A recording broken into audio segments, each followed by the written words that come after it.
mind. Hello, everybody. Welcome to another edition of What's Going On. I'm your host, Tom D'Ambra. As always, we're very thankful you take the time from your busy day to view our program. And again, this week we have a tremendous amount of information to share with you. So let's get right to it. My friends, we're going to get into the acts and some famous quotes from people through all the different decades, actually centuries of history, about the use of propaganda.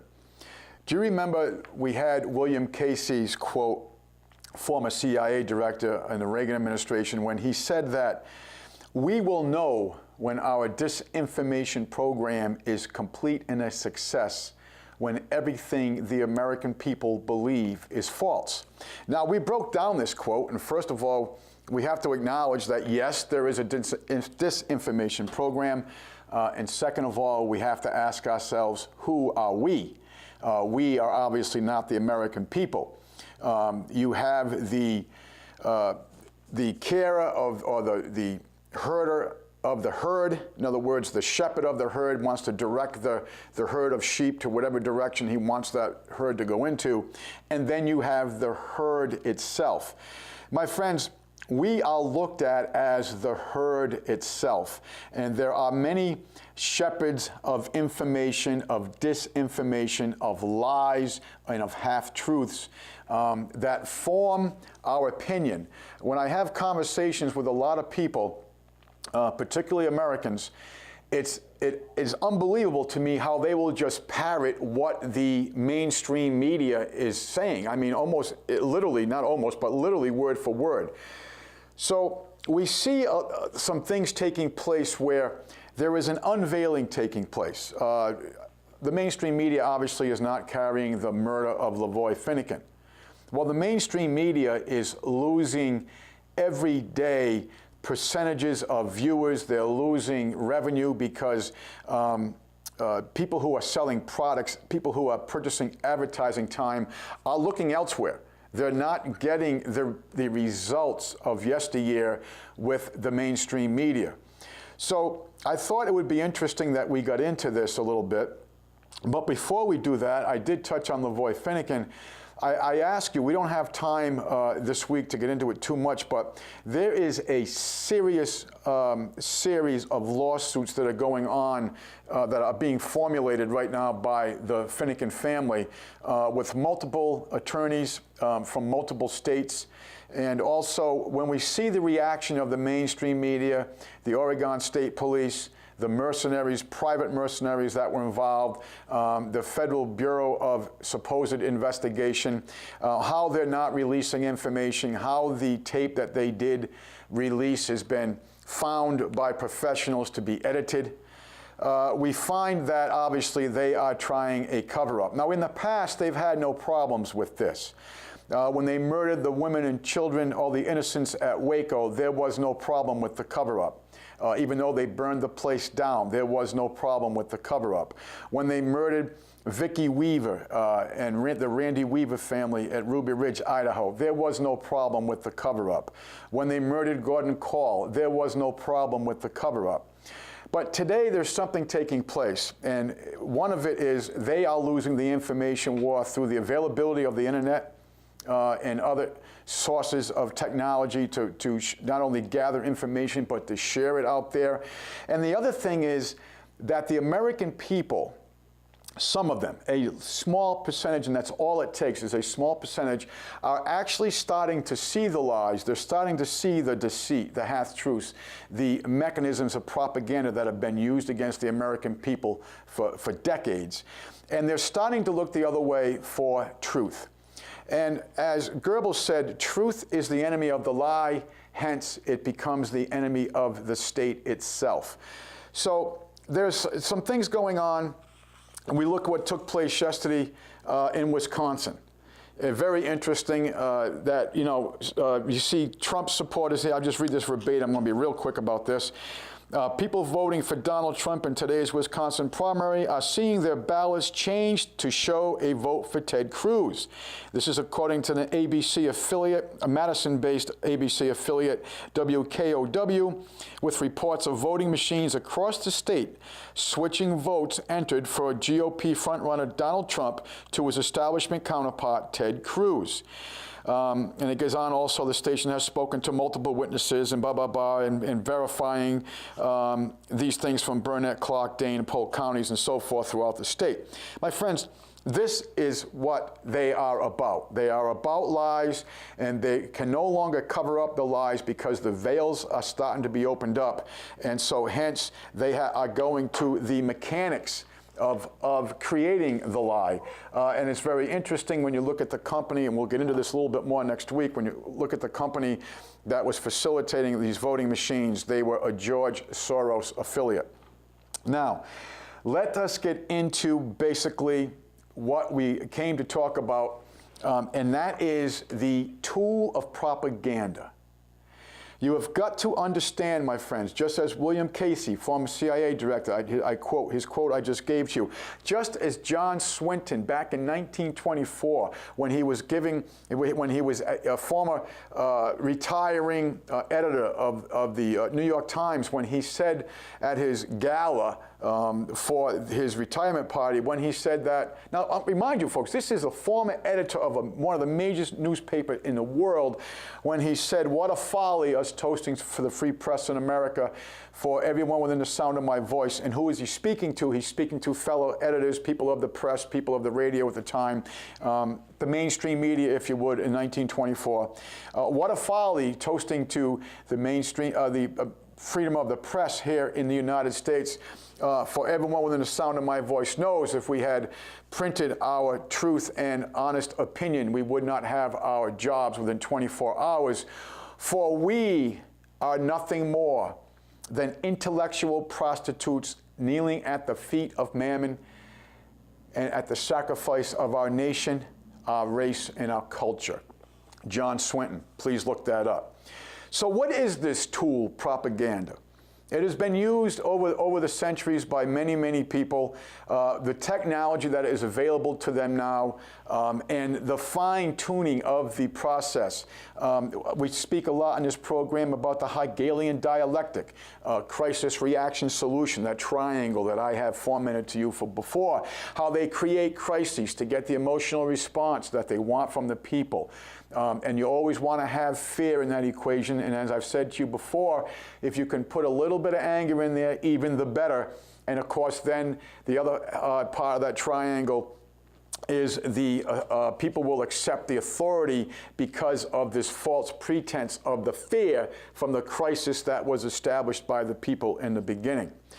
So I would like to start out by reading to you some quotes about the manufacturing and the use of propaganda through some names I'm sure you will recognize. But first, I want to start out with a quote from someone you should all recognize. And his name is Adolf Hitler. And the first quote I'd like to read to you is this from Adolf Hitler. "What luck for rulers that men do not think." And that's exactly it, my friends. This is where we are with regards to the American people. Let's continue with Adolf Hitler. "But the most brilliant propagandist technique will yield no success unless one fundamental principle is borne in mind constantly and with the unflagging attention. It must confine itself to a few points and repeat them over and over and over. Here, as so often in this world, persistence is the first and most important requirement for success." I wholeheartedly agree with that. And my friends, we're going to use the example of 9/11 after this, during this presentation. But I want you to think of 9/11. First of all, Adolf Hitler's first quote, that men do not think. There's so many examples of how science does not add up with the official propaganda story of 9/11. And the other thing is, do you remember during 9/11, for 3 days straight, there was nothing else on TV but this event, but all the planes, the two planes crashing into the Twin Towers. But The one time they mentioned Building 7 that was not hit by any aircraft was by the BBC, and they actually messed up their timing because as the BBC reporter is broadcasting to you that Building 7 has just come down, it's still standing behind her. And you can go on the internet, and of course with documentaries we showed back during 9/11, we had this on there. But literally, my friends, the BBC reporter is telling you that Building 7 has come down, even though it wasn't hit with anything, even though it had two very small fires in it. It came down on its footprint, but yet the building behind was still standing behind her.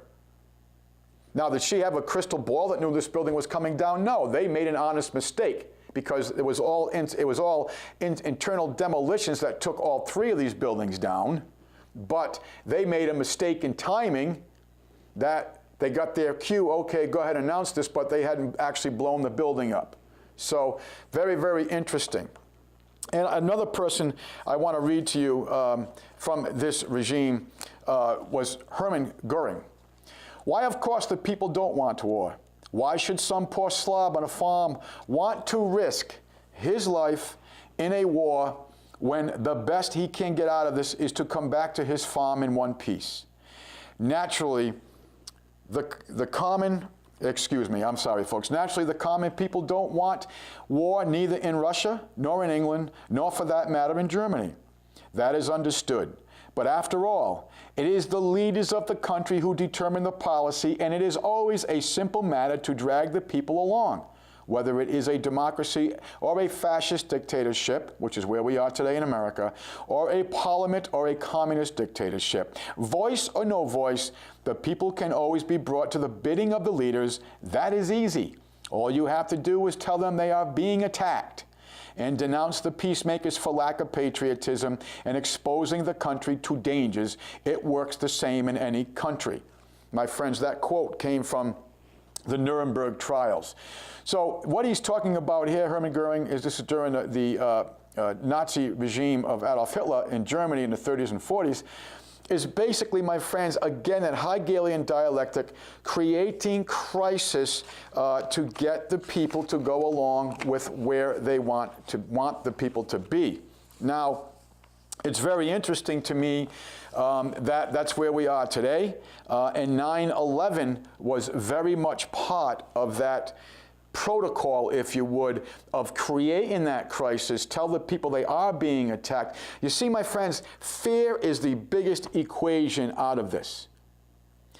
A people who live in fear will give up anything to stay safe. And this the fear factor that they use on us all the time to get us to to drive that herd, the shepherd driving that herd wherever that herd needs to go. You know, and I'll use the IRS for an example. Have any of you ever seen the law that says that you have to pay an extortion fee to the international bankers? That's right, and I know you know this because you've been watching this program, that your income tax money, none of it, zero of it, goes to the facilitating, if you would, of the United States government. It doesn't go to the roads, it doesn't go to the Defense Department, it doesn't go anywhere to keep you, safe. But yet you do this. Why do you do this? Is it because you don't need the money? You can just give it to the international bankers, as Title 26 will tell you where the money goes. It goes to the international bankers. It goes to the International Monetary Fund. We've read this to you verbatim many years ago. So why do you do this? Is it because you don't care for the future of your family? Your children don't need it? No. You do this, my friends, because you live in a state of fear. And it's just like the IRS agent that we quoted to you before when he said the IRS really doesn't know why people pay their income tax. But the IRS mandates people complying through the use of fear. And that's exactly what they do. So you've got to understand, my friends, fear is an incredible, useful tool to the people who are taking you down the road to destruction. Let us continue. Now, this quote here is from John F. Kennedy, and this is a public speech, actually, he was giving a public speech, answering questions after the speech. And this is his statement. There is nothing in the record of the past 2 years when both houses of Congress have been controlled by the Republican Party which can lead any person to believe that those promises will be fulfilled in the future. They follow the Hitler line. No one, no matter how big the lie, repeat it often enough and the masses will regard it as truth. Now let me read that again to you. They follow the Hitler line. No matter how big the lie is, repeat it often enough and the masses will regard it as truth. And what did Hitler just talk to us about in his statement? About keeping it small in the sense of definity and repeating it often, over and over again. Very, very interesting. Okay, so then when we talk about Hitler, Hitler had one of his people who was in charge of propaganda at the time, and his name was Joseph Goebbels. He was the propaganda minister of the Third Reich. And I have a couple of quotes here from him, and this is Mr. Goebbels here. And I want you to understand that this gentleman studied extensively the Hegelian dialectic, and because of the use of the print and the radio, he was able to take it to the next step. This is Joseph Goebbels.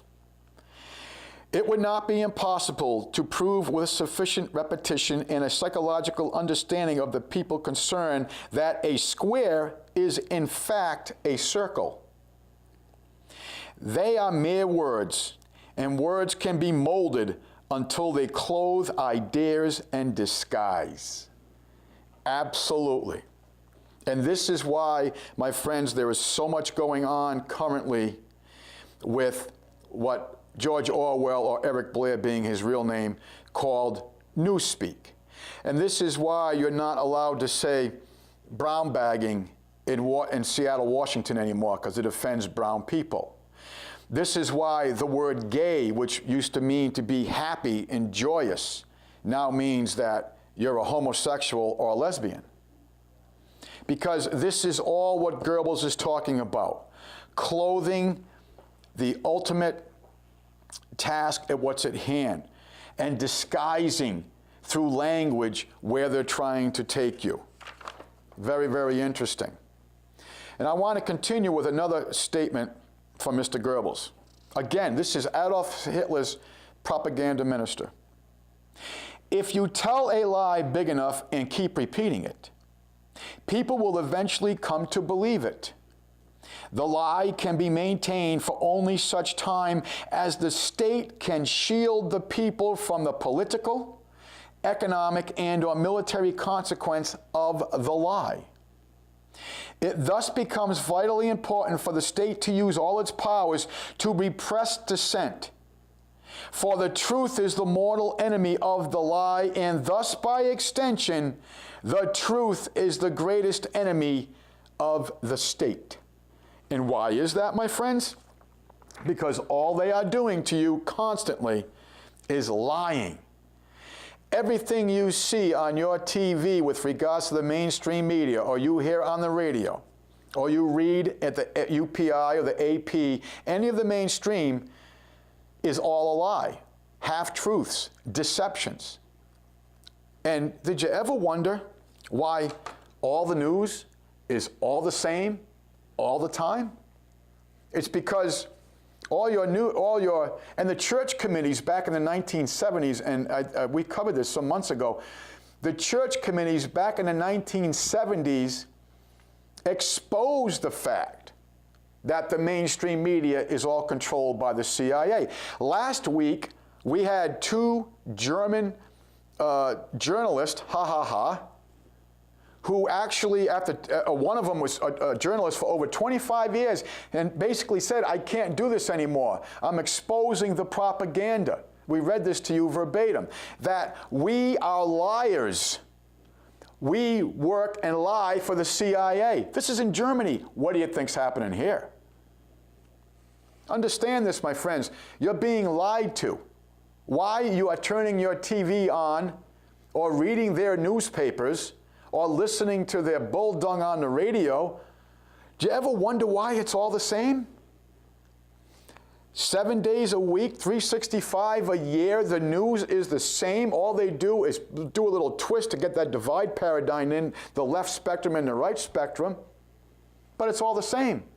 That doesn't happen by happen chance, my friends. As Roosevelt said, Franklin Delano, in politics, if it happened, you can bet it was meant to happen that way. Well, my friends, the mainstream media is nothing but a tool for the politics. You are being lied to. You have got to understand that. Okay, let us continue here.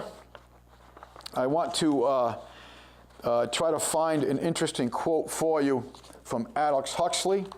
Now, if you don't know who, we went through Huxley, I think it was about a year and a half ago. He would be what you call the George Hegel of today's society. All of the lies and the mechanisms and methods that are being used against you were actually taught and developed by Aldous Huxley. And I want to read this quote to you.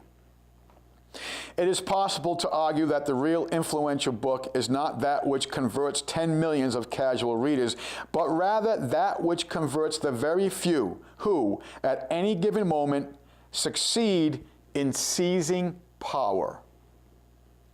Marx and Sorel have been influential in the modern world, not so much because they were bestsellers, but because among their few readers were two men called respectively Lenin and Mussolini.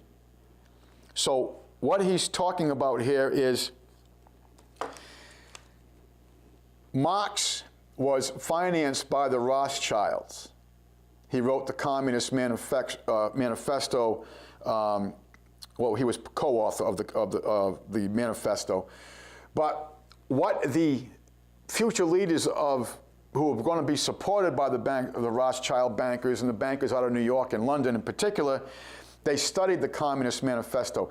And do you remember many years ago, we did a show where we took the 10 planks of the Communist Manifesto and we took the 10 amendments to the Bill of Rights, and I asked you at the end of the program, which system are we living under? And which one was it, just point blankly? It was the 10 planks of the Communist Manifesto: progressive income tax, loss of property rights, central bank, control government of the education system, and so forth. So they have been very, very successful in what they meant to do.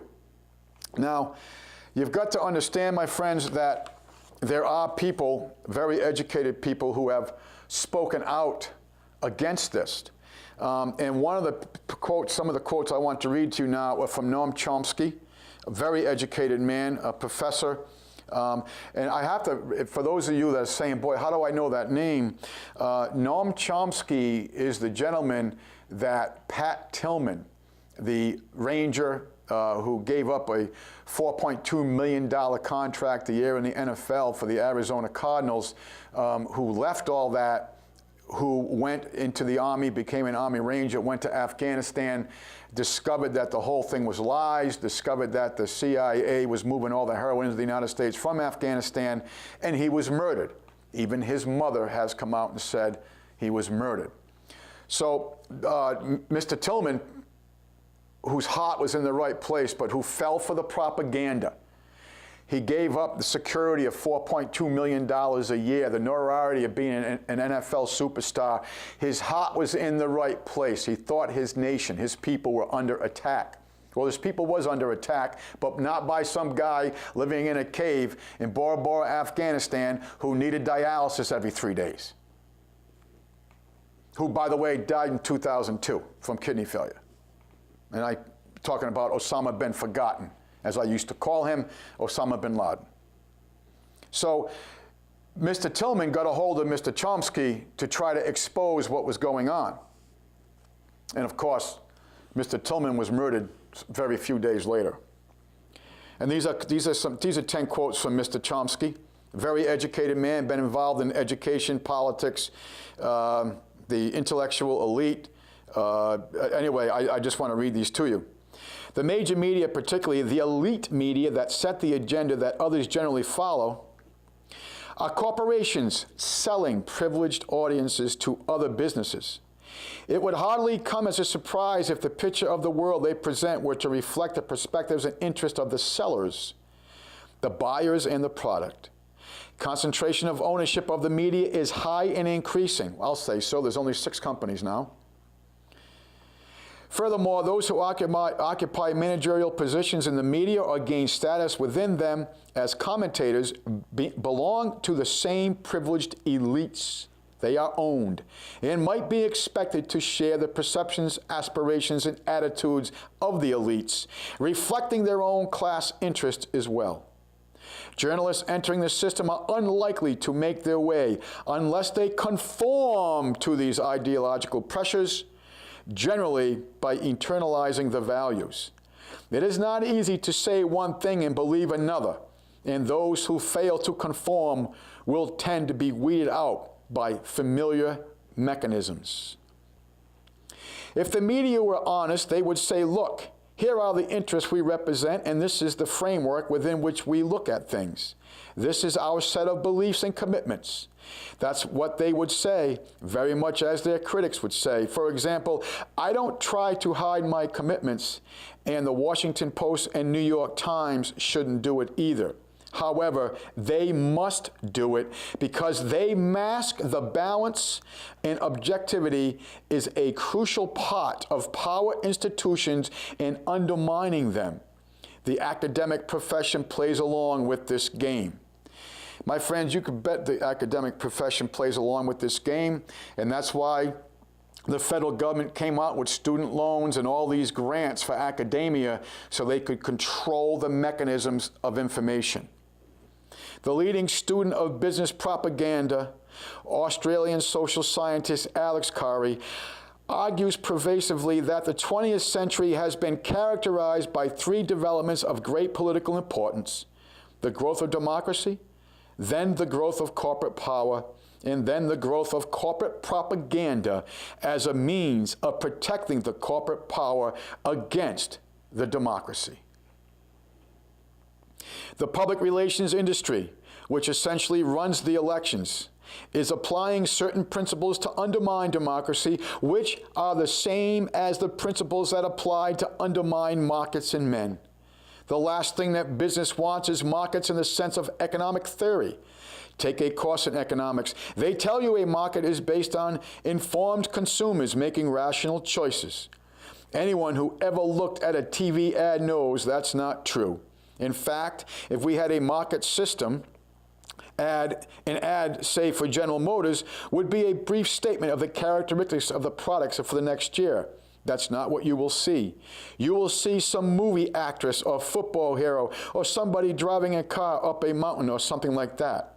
And that's true of all advertising. The goal is to undermine markets by creating uniform consumers who will make irrational choices, and the business world sends huge efforts on that. The same is true with this the same is true when the same industry, the PR industry, turns to undermining our democracy. It wants to construct elections in which uninformed voters will make irrational choices. It's pretty reasonable, and it's so evident that you cannot miss it. The sad part of this statement is that 90% of the American people miss it. Through the indoctrination centers that you call the public school system, through the mainstream media, digital, electrical, print, audio, and through the 501c3 churches, they're all missing it. Let us continue. The Obama campaign greatly impressed the public relations industry, which named Obama Advertising Age's Marketer of the Year for 2008, easily beating out Apple computers, I'm sorry. A good predictor of the elections a few weeks later. This industry's regular task is to create uninformed consumers who will make irrational choices, thus undermining markets as they are conceptualized in economic theory, but benefiting the masters of the economy.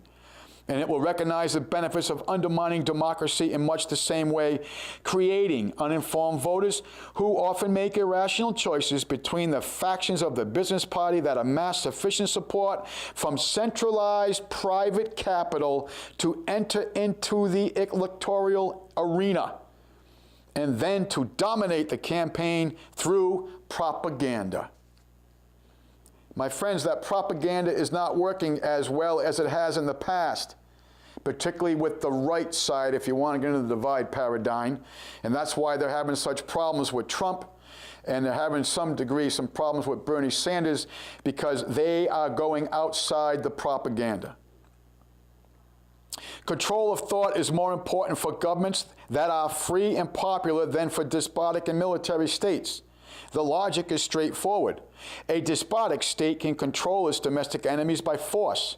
But as the state loses this weapon, other devices are required to prevent the ignorant masses from interfering with public affairs, which are none of their business. The public are to be observers, not participants, consumers of ideology as well as products. The first modern propaganda agency was the British Minister of Information a century ago, which secretly defined its task as to direct the thought of most of the world. Did you hear that? Now this is right before World War I. And this is when they were getting together to form the Balfour Agreement and so forth. And they got together also with the international bankers that were the liaisons of the international bankers from Jekyll Island that created our Federal Reserve. So what was their primary, secretly they defined its task to direct the thought of most of the world, primary progressive American intellectuals who can be mobilized to come to the aid of Britain during World War I. One of the questions asked in that study was, this is another paragraph, excuse me. One of the questions asked in this study was, how many Vietnamese casualties would you estimate that there were during the Vietnam War? The average response on the part of the Americans today is about 100,000. The official figure is about 2 million. The actual figure is 3 to 4 million. The people who conducted the study raised an appropriate question. What would we think about German political culture if, when you asked people today how many Jews died in the Holocaust, they estimate about 300,000? What would that tell us about German political culture? You don't have any other society where the educated classes are so effectively indoctrinated and controlled by the propaganda system. I have to read that again. You don't have any other society where the educated classes are so effectively indoctrinated and controlled by the propaganda system. A private system including media, intellectual, opinion-forming magazines, and the participation of the most highly educated sections of academia and the population. Some people ought to be referred as commissars, for that is what their essential function is, to set up and maintain a system of doctrines and beliefs which will undermine independent thought and prevent a proper understanding and analysis of national and global institutions, issues, and policies. Again, like Adolf Hitler said, it is what luck for leaders that men do not think. Citizens of the democratic society should undertake a course of intellectual self-defense to protect themselves from the manipulation, deception, and control, and to lay the basis for a meaningful democracy. I could not agree more with that statement. Okay, right now I want to go ahead and start reading some of these quotes for you. Now, this is quotes I'm just taking from throughout the media from different names. Our society is run by insane people for insane objectives. I think we're being run by maniacs for maniacal ends, and I think I'm liable to be put away as insane for expressing that. That's what insane's about. John Lennon. In those in charge of our society, politicians, corporate executives, and owners of the press and television can dominate our ideas. They will be secure in their power. They will not need soldiers patrolling the streets.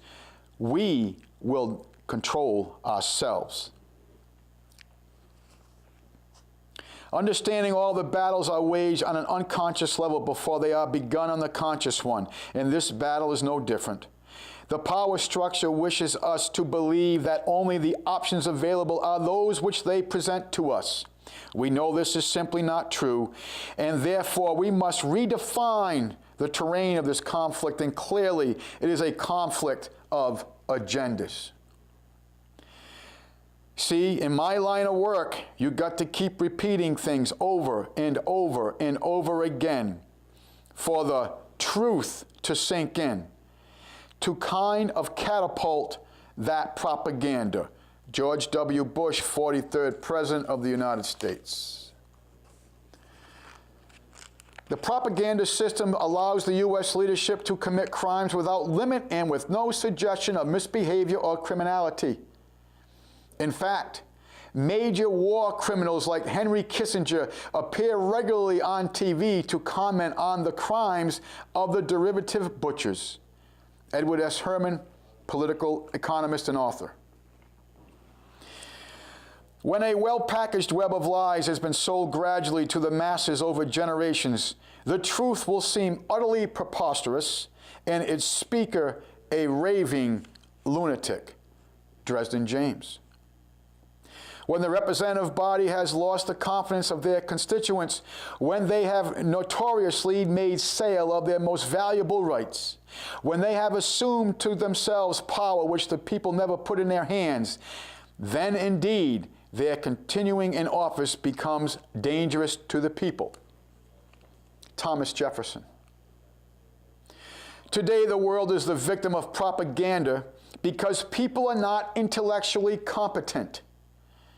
More than anything, the United States needs effective citizens competent to do their own thinking. William Matthew Lewis. The ideal tyranny is that which is ignorantly self-administered by its victims. The most perfect slaves are therefore those who blissfully and unawarely enslave themselves. Dresden James. And my friends, as I've said to you for years and years and years, they cannot enslave us without our cooperation. And we have subjected ourselves through the cooperation to the point of slavery. We are obviously economic slaves now. Let us continue. If the test of patriotism comes only by reflexively falling into lockstep behind the leader whenever the flag is waved, then what we have is a formula for a dictatorship, not a democracy. But the American way is to criticize and debate openly, not to accept unthinkingly the doings of government officials of this or any other country. Michael Parenti. Again, Noam Chomsky's quote. The point of public relations slogans like support our troops is that they don't mean anything. That's the whole point of good propaganda. You want to create a slogan that nobody's going to be against and everybody's going to be for.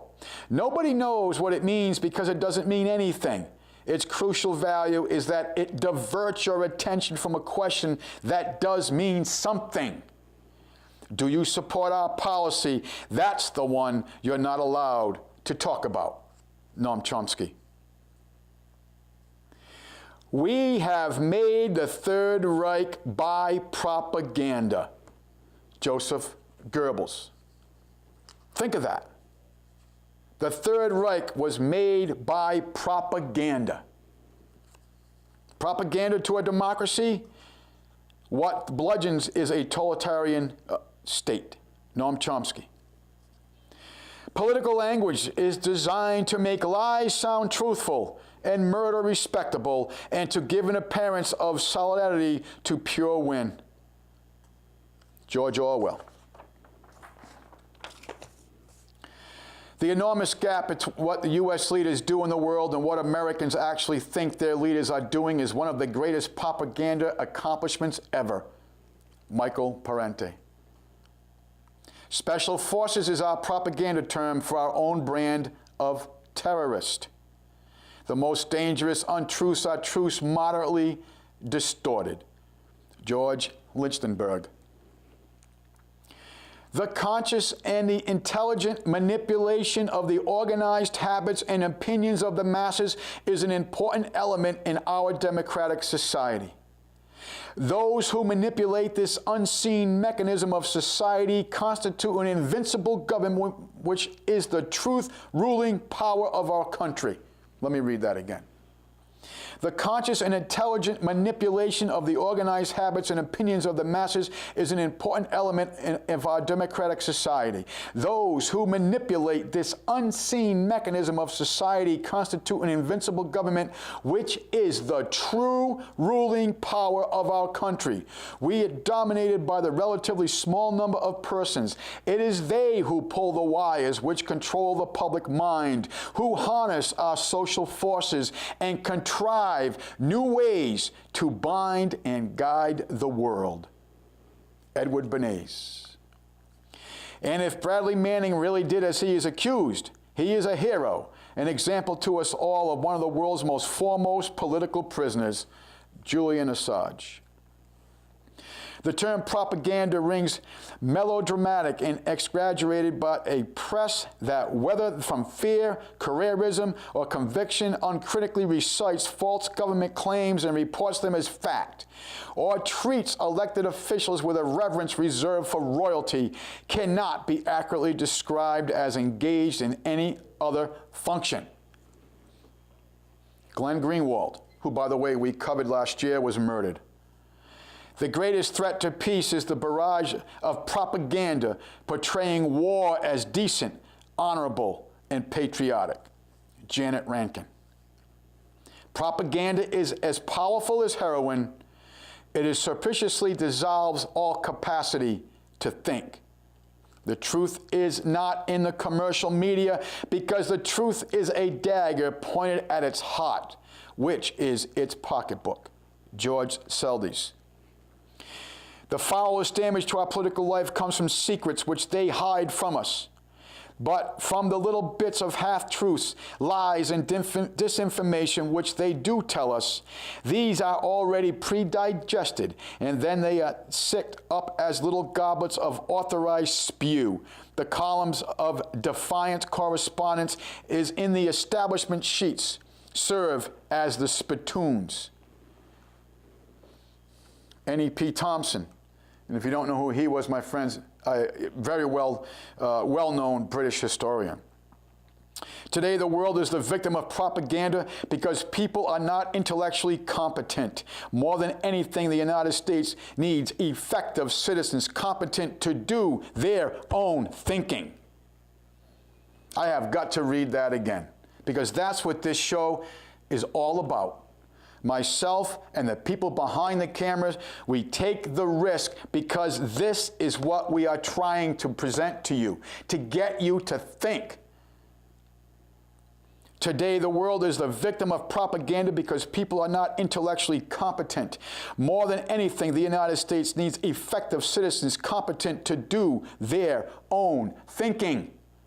William Matthew Lewis, president of George Washington University, 1923. How bad do you think it's gotten since then, my friends? Okay. I've got to do some skipping, my friends, because I am running out of time, unfortunately. And my apologies. Heinz, or you know him as Henry Kissinger. This gentleman is a war criminal. He's a criminal in many facets. And he is a direct lieutenant of the Rothschild banking dynasty. That's why, as we presented to you some months ago, he met with Vladimir Putin for 3.5 hours, no unwitnessed, unrecorded meeting. Henry Kissinger. If you can't hear the drums of war, you must be deaf. The United States is baiting China and Russia, and the final nail in the coffin will be Iran, which is, of course, the main target of Israel. We have allowed China to increase their military strength and Russia to recover from Sovietization. My friends, we have not allowed China to increase their military strength or Russia to recover from communism. We have financed it. You have financed it. Let us continue. To give them a false sense of bravado, this will create an altogether faster demise for them. Where the sharpshooter daring the knob to pick up the gun, and when they try, it's bang bang. The coming war will be so severe that only one superpower can win, and that's us, folks. This is why the EU is in such a hurry to form a complete superstate, because they know what's coming. And to survive, Europe will have to be one of whole cohesive state. Their urgency tells me that they know full well that the big showdown is now upon us. Oh, how I have dreamed of this delightful moment. Mr. Kissinger is telling you what we've been telling you for years. They are baiting China and Russia. Putin has not fallen for the guys yet. The bankers are behind this. This is the plan. And listen to Mr. Kissinger. He's talking about the destruction of the world. He's talking about World War III. And listen to this. Oh, how I have dreamed of this delightful moment. This is also the same gentleman who said, control oil, you control nations. Control food, you will control the people. Do you see what's going on in Venezuela right now after the CIA put in their puppet president? I invite you, I don't have the time obviously, but I invite you to please, please, please look what's going on in Venezuela, my friends. Go to stevequayle.com. He has a very good presentation of the information. And you will see pictures of stores, food stores, as big as Walmart with not one item on its shelf. You will see riots of thousands and thousands of people in the street. This is what's coming to America.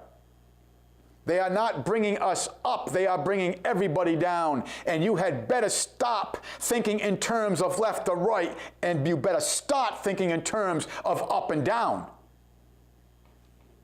Oh, how I have dreamt of this delightful moment. This criminal is talking about the murder of 90% of the population of the world.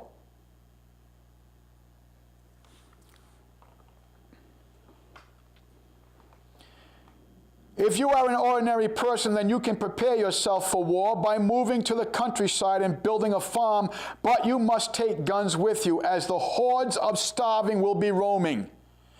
Also, even though the elite will have their safe havens and specialist shelters, they must be just as careful during this war as the ordinary civilians, because their shelters can still be compromised.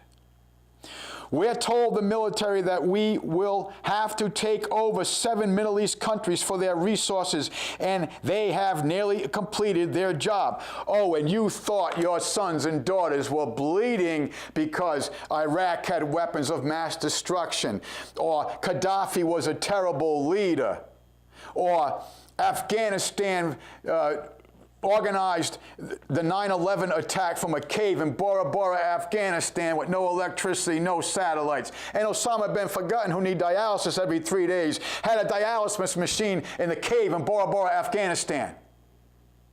He's telling you why your children are dying. He's telling you why, what's coming to the future, because they've only taken 5 of the countries over, my friends. Iran is still there, and Syria is still there. They're the last 2. Do you remember when we read that quote to you from General Petraeus some years ago? Straight from the Pentagon? The 7 countries they were going to invade? Well, there's 2 left, my friends, Syria and Iran. Why do you think we are supplementing terrorism, not only in this country, but throughout Europe with the Islamic movement. But why do you think that these people are with Major General Flynn came right out and said that ISIS was funded, supported, and trained by the Obama administration? But they got you believing through their propaganda that they're the arch enemy, but they're letting them in the country by tens of thousands every month. Let us continue. We have told the military that we have to take over 7 Middle Eastern countries for their resources, and they have nearly completed their job. We all know what I think of the military, but I have to say that they obeyed our orders suspiciously this time. It is just like the last stepping stone. Iran will really be the tip of the balance, what I just tell you.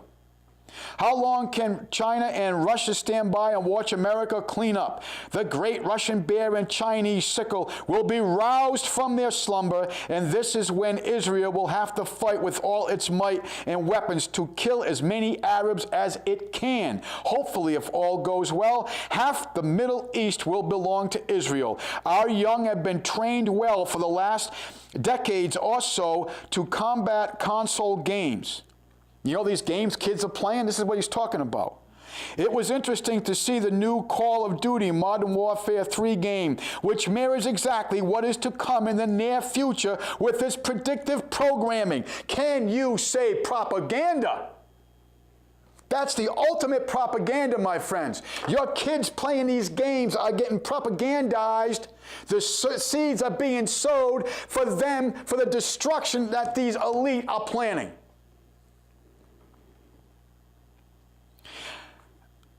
Our young in the U.S. and West are prepared because they have been programmed to be good soldiers, cannon fodder, and when they will be ordered to go out into the streets and fight those crazy chins and Ruskies, they will obey our orders. Out of the ashes we shall build a new society, and there will be only one superpower left, and that one will be the global government.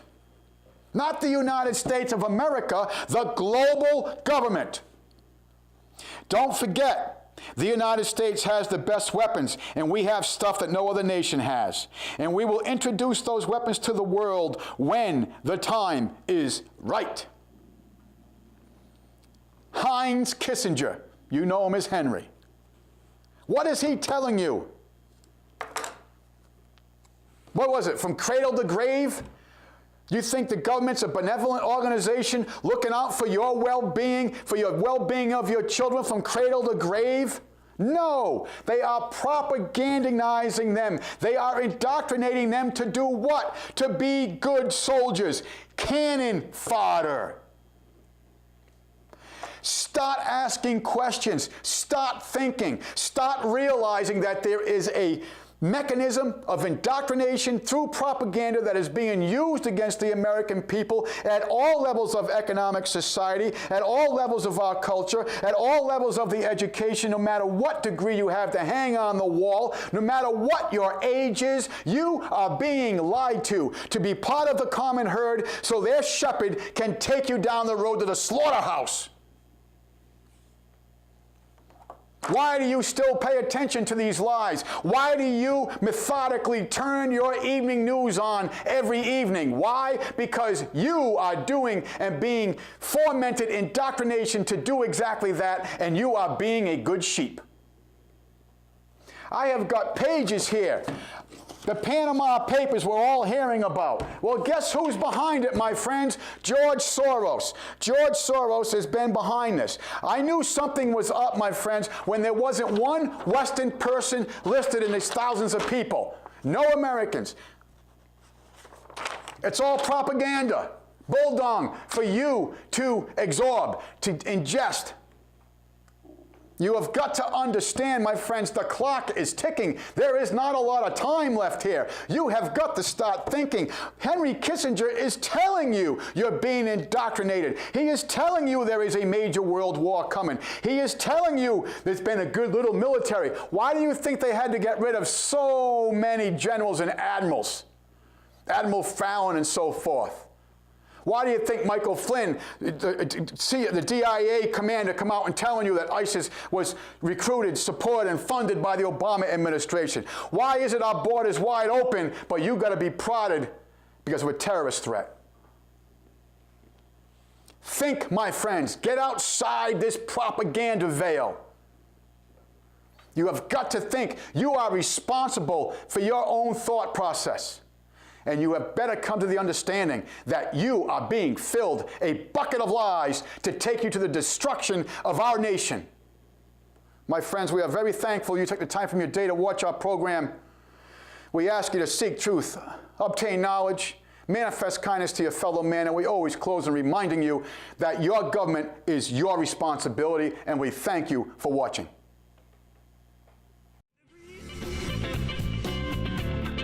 Read between the lines. Got to read.